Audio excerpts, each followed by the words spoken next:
If a borrower walks into a bank Right. and they hand over this airtight, fully documented stack of W-2s to verify their income, you would think they'd get a better interest rate. Oh, absolutely. I mean, that's just common sense. Right. But you would actually be wrong. Because today we are looking at why proving your income might actually make you look like a bigger risk. It completely defies common sense on the surface. But, when you look at multiple variables simultaneously, the math often exposes realities that our human intuition just completely misses. Welcome to today's deep dive. For you, the learner listening right now, our mission today is to decode how statisticians and data scientists navigate exactly this kind of complexity. Yeah, we are going to dig into the mechanics of multiple regression. But without getting bogged down in the heavy math, right? We're looking at how to cut through information overload, evaluate dozens of factors at once, and honestly, just understand the models that govern our financial decisions. Predicting complex outcomes is, well, it's rarely straightforward. To understand how to handle an environment with many moving parts, we first have to understand the severe limitations of looking at just a single variable in a vacuum. Because isolation is dangerous. Exactly. We have to move toward full context, and we can see this play out perfectly in a massive data set of 10,000 peer-to-peer loans from Lending Club. So the ultimate goal for any lender looking at that data is to predict the interest rate assigned to a loan. I mean, if you're lending money, you are evaluating risk. And the interest rate is basically just the numerical reflection of that risk. Right. And what the variables tracked in that loan data is whether the borrower has a past bankruptcy on their record. It functions as an indicator variable. Which means what, exactly? It's basically mapping a categorical concept like yes or no to bankruptcy directly into a mathematical matrix, like a 1 or a 0. Okay, let's unpack this. If I'm trying to figure out someone's overall physical health, and the only thing I look at is their height, I'm going to get a really distorted picture. A very distorted picture, yeah. Oh. Because height is a data point, sure. But without knowing their heart rate or, their diet or medical history, it's essentially useless for predicting their lifespan. That's a great analogy. And that's exactly what simple linear regression is doing. It's evaluating the loan's risk by focusing exclusively on that one single bankruptcy indicator. Which is obviously not the whole story. Not at all. The math of the single variable model demonstrates exactly why that's a problem. Modeled in isolation, having a past bankruptcy only adds a 0.74% higher interest rate to the loan. Wait, really?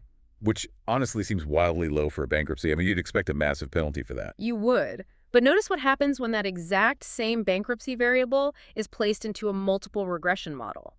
Now it's being evaluated alongside the borrower's debt-to-income ratio, the length of the loan, their credit utilization. Like dozens of other factors. Exactly. And suddenly that coefficient for bankruptcy drops from 0.74% down to just 0.39%. It gets cut in half. So the impact shrinks when you add more information. Yeah, that underlying bias in the simple model is a phenomenon called collinearity. Collinearity. Right. In statistics, collinearity happens when predictor variables are heavily correlated with each other. So when you look at bankruptcy in a vacuum, the algorithm is secretly carrying the weight of other invisible negative factors. Oh, I see. Because borrowers with a past bankruptcy probably also have other issues. Overwhelmingly, they tend to also have high debt-to-income ratios and maxed out credit utilization. So the bankruptcy variable was getting blamed for things it was merely associating with. Yes. Because the algorithm couldn't see the credit utilization, it just lumped all the risk into the one variable it could actually see. Precisely. Multiple regression provides the necessary context to separate those intertwined threads. It basically forces the model to ask a highly specific question. Which is? It asks, assuming the debt-to-income ratio and credit utilization are identical between two people, what is the isolated, standalone impact of just the bankruptcy? Wow. And stripped of all that unintentional bias, the isolated impact is only a 0.39% bump. Exactly. You get a much clearer picture of reality. Here's where it gets really interesting, though. Because you would think that feeding the model all this wonderful context would make everything crystal clear. Like more data means more logical output. You would think so, yes. But then we hit the income verification variable. This tracks whether the borrower's income was verified by the lender. Yeah, and this specific variable is a fantastic lesson in why we can never just blindly trust equations. Right. The income verification variable has 3 distinct levels. There's not verified, there's source only, which means they just confirmed where the borrower works, and fully verified, meaning they checked the actual dollar amounts. And because it's a categorical variable with multiple levels, the model has to establish a baseline to compare everything against, right? Which is known as a reference level. Exactly. Here, the reference level is not verified. Everything else is measured as a change from that default baseline. Okay, so based purely on the math, the multiple regression model predicts that borrowers whose income is fully verified will have a 3.25% higher interest rate than those whose income is not verified. Yes, the math is very clear on that. Wait, I have to push back on this. That makes zero sense. I know. If I'm a bank and a borrower proves they have a steady income by handing over their official tax documents, my risk should go down. Why would a verified, documented income result in a mathematical penalty? What's fascinating here is that the data is entirely accurate, but our human intuition about cause and effect is backwards. This introduces one of the most vital concepts in all of data science, which is confounding variables. Okay, confounding variables. How does that explain this? Think about how the financial world actually operates. Lenders do not just randomly ask for income verification. Right, it's a hassle. It is. It requires time, human labor, and money to verify pay stubs. Oh, they only demand it when something is already wrong. Exactly. Lenders typically demand full income verification when a borrower's credit file already looks suspicious or borderline. Okay, that makes so much sense. Right. If you have an immaculate credit history and zero red flags, the automated system simply approves you. Your income remains not verified. So the act of verifying the income isn't causing the higher interest rate. The verification is a symptom. It's like a glaring red flag indicating that the lender's internal system already flagged them as a higher risk borrower. Bingo. The multiple regression model is highlighting a powerful correlation, but it requires human critical thinking to interpret the causality correctly. Because the model is blind to the human process. Yeah.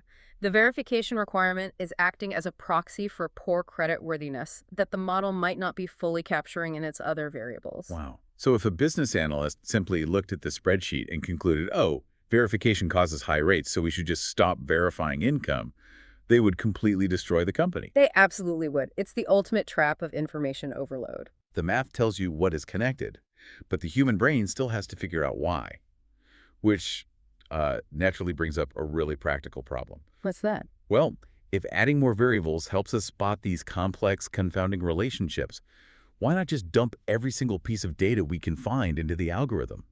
I mean, if I have 500 data points on a borrower, shouldn't I use all 500? It is incredibly tempting to think more data automatically equals better predictions. But in statistical modeling, we strive for what's called a parsimonious model. Parsimonious, meaning stingy, right? Exactly. We want the simplest possible model that still achieves high accuracy. We have to ruthlessly trim the fat. Because throwing in irrelevant noise like, I don't know, the color of the borrower's shirt or what day of the week they applied could accidentally skew the math if the model finds a random, meaningless pattern. Precisely. To prevent that, we have to evaluate the model's overall performance. Typically, you look at a metric called R-squared. Okay, R-squared. It represents the percentage of variability in the outcome that our model successfully explains. So a higher R-squared means a more accurate model. But there's a catch when you use regular R-squared for multiple regression. Right. A fatal mathematical flaw, actually. Regular R-squared will always go up, or at least stay the exact same every single time you add a new predictor variable. Wait, even if that variable is complete nonsense? Even then, the math guarantees it. So if I add shirt color, regular R-squared goes up, artificially inflating the score and tricking me into thinking my model is getting better. Yes. To counteract this, statisticians rely on adjusted R-squared. It introduces a mathematical penalty for complexity. A penalty. Yeah, every time you add a new variable, the adjusted R-squared formula basically charges you a tax. It asks, did this new variable improve the model's accuracy enough to justify making the equation more complicated? Oh, I see. If the new variable is useless, the penalty outweighs the microscopic mathematical gain, and the overall adjusted R-squared score actually drops. So adjusted R-squared is kind of like a strict teacher grading on a curve. You don't get points for padding your essay with extra meaningless words. You only get points if the new words actively strengthen your argument. That is a perfect way to think about it.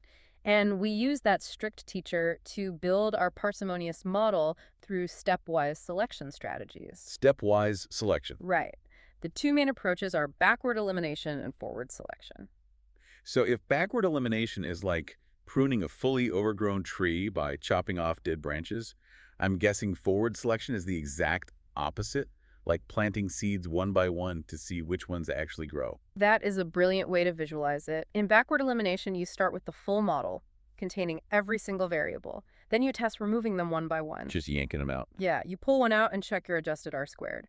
If the score goes up when you remove a variable, it means that variable was just dead weight dragging the model down. Do we have an example of that in the loan data? We do. In the Lending Club data, they found that removing the month issued variable, which just tracked if the loan started in January, February, or March, actually improved the adjusted R squared from 0.25843 to 0.25854. I mean, it's a tiny bump, but mathematically it proved the month the loan was issued was adding zero predictive value. So, chop off the dead branch. Exactly. And with forward selection, you start with a totally empty model. You test adding each variable individually to see which single factor gives you the highest adjusted R squared. And what was the biggest factor for the loan data? For the loan data, that was the term of the loan, like how many months it lasts. You lock that in. Then you test adding a second variable alongside term. Seeing what pairs best with it. Right. You find the best pairing, which was credit utilization, and lock it in. You continue building until adding a new variable triggers that complexity penalty and lowers your score. But there's another way to prune the tree, isn't there? You can run this exact same stepwise selection process using p-values instead of adjusted R-squared. You can, yeah. So for someone building these models in the real world, how do you choose which method to use? Well, it depends entirely on what you want to achieve. If your primary goal is pure prediction accuracy, you just want the algorithm to guess the interest rate as closely as possible, which is very common in modern machine learning, you use the adjusted R-squared approach. Because it is relentlessly focused on the final score. Exactly. But if you care more about understanding the underlying mechanics, you pivot to p-values. Right. If you need to know which specific variables are statistically significant, or if you prioritize creating a simpler, more explainable model for a human audience, you use the p-value approach. It tends to be more ruthless and generally leaves you with fewer variables. Okay, so we've carefully selected our variables. We've navigated confounding traps. We've trimmed the fat. We have a mathematically sound equation. Are we ready to launch the algorithm? Not yet. Not yet. Having a beautiful equation means nothing if it doesn't map to reality. You cannot trust the math blindly. You have to check under the hood. So what does this all mean? To me, checking diagnostic plots and residuals is kind of like taking used car for a test drive. Oh, absolutely. You don't just read the spec sheet the dealer hands you. You get in, you turn off the radio, and you listen closely for weird rattles when you hit 60 miles an hour. You have to see how the machine actually handles the road. In multiple regression, we are listening for very specific rattles. There are 4 essential conditions a model must meet. Okay, what are they? First, the residuals, which are the errors, the gaps between what the model predicted and what actually happened. They must be nearly normal. Second, the variability of those errors needs to be relatively constant. Constant variability. Well, Third, the errors must be independent of each other. And finally, the variables must relate linearly to the outcome. we're making sure the foundation isn't cracked. Like linearity, if the relationship fundamentally warps as the numbers get bigger, a straight line equation is going to fail catastrophically. Yes, completely. Or independence-like, if one data point is secretly influencing the next, the model thinks it has more unique information than it actually does. To check for these cracks, we build diagnostic plots. We literally graph the errors to see what they look like. Right. And when you graph the errors for the Lending Club data, specifically for the debt-to-income variable, a massive rattle appears. Yeah, I saw this. The graph looks completely broken. It does. Instead of a nice, flat, random cloud of data points, there is this wavy, curving line running right through the errors. And the data is extremely right-skewed. That skew is the problem. Most people have a very standard debt-to-income ratio, perhaps 10% or 20%. But there are a few extreme outliers in the dataset individuals with massive debt-to-income ratios of 100%, 200%, or even over 400%. So these few extreme outliers are basically grabbing the steering wheel and yanking the whole model off course. Exactly. Yeah. The algorithm is straining so hard to account for these massive numbers that it loses accuracy for the normal, everyday borrowers. So what do? We have to fix the engine to handle that skew. We use a technique called variable transformation, mathematically adjusting the shape of the data so it plays nicely with a linear model. Typically, statisticians might add a log transformation or an inverse transformation to pull those extreme outliers closer to the center. But we run into a brick wall here, right? Yeah. Because a handful of borrowers have a debt-to-income ratio of exactly 0. Yes. Mathematically, you cannot take the log of 0, and you cannot divide by 0. So those standard transformations just break the model. So what's the backup plan? Well, taking the square root of all the debt-to-income values is mathematically valid, but when it was applied, the diagnostic line was still wavy, the rattle remained. The skew was simply too extreme. So they resorted to a more forceful approach. Which was, Avoiding. right, they created a hard ceiling. Like, Mhm. any debt-to-income ratio above 50 was artificially capped at exactly 50. If your ratio is 300, the model just treats it as 50. Exactly. I have to admit, that feels, it feels a little like cheating, just changing the data because it's mathematically inconvenient. It can feel jarring, I know, but it's a completely valid statistical technique when dealing with extreme, unrepresentative skew. The goal is to build a model that predicts behavior for the vast majority of cases, and the results validate the method. They really do. When they capped the outliers at 50, that wavy diagnostic plot smoothed out perfectly. The rattle was gone. And it completely changed the underlying math. Like the coefficient for the debt-to-income variable more than doubled, jumping from 0.021 to 0.048. Which proves the point, right?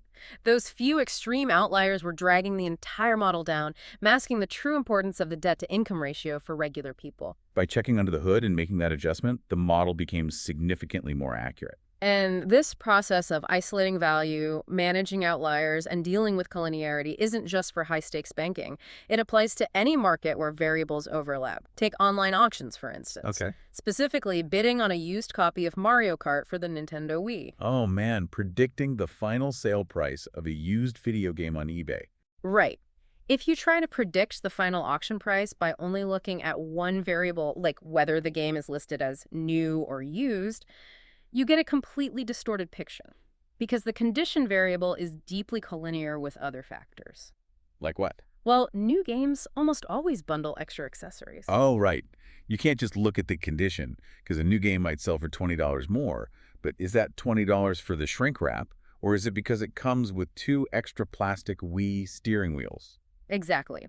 To get an accurate prediction of the final price, the multiple regression model had to control for several intertwined factors simultaneously. So looking at the whole picture. Yes. It had to look at the condition of the game, the number of Wii wheels included in the bundle, the duration of the auction, and whether the seller used a stock photo instead of taking a real picture of the game. That stock photo variable is fascinating because it introduces human psychology into the math. It really does. If you're buying a used item on eBay, a stock photo feels risky. You want to see the actual scratch disc you're paying for. The multiple regression model isolates that psychological hesitation. It separates all those intertwined threads and allows you to ask a very specific question. Like, holding the condition, the auction duration, and the shipping identical, what is the exact cash penalty a seller pays for being lazy and using a stock photo? Exactly. Or, what is the isolated cash value of one single plastic steering wheel? It's just a beautiful way to extract truth from a chaotic environment. Okay, let's bring this all together. We started with a mission to understand how statisticians formalize our intuition and predict outcomes using dozens of variables at once. We've covered a lot of ground. We really have. We've seen that analyzing data in a vacuum is incredibly dangerous because hidden biases and collinearity completely distort the picture.